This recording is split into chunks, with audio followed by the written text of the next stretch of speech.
सदा विमुक्तिसाधकं कलाधरावतंसकं विलासि लोकरक्षकम् अनायकैकनायकं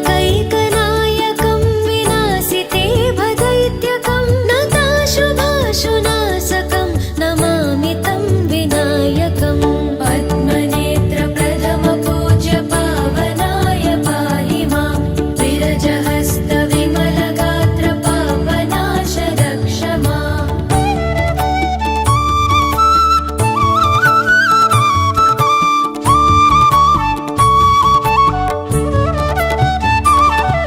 न तेतरातिभीकरं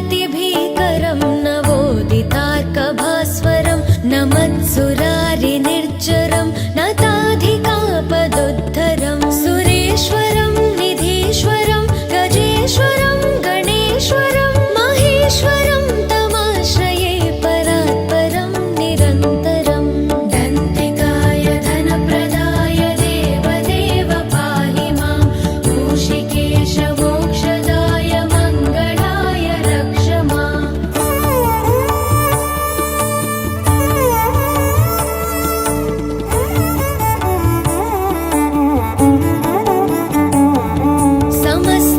समस्तलोकशङ्करं निरस्तदैत्यकुञ्जरं दरेतरोदरं वरं परे भवक्त्रमक्षरं कृपाकरं क्षमाकरं मुदाकरं यशस्करं मनस्करं नमस्कृतं नमस्करोमि भास्वरं कामदहनदोषहरण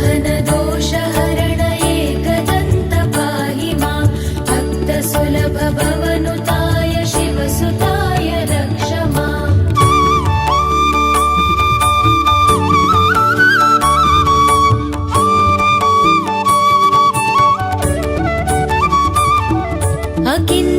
अकिञ्चनार्तिमार्जनं चिरन्तनोक्तिभा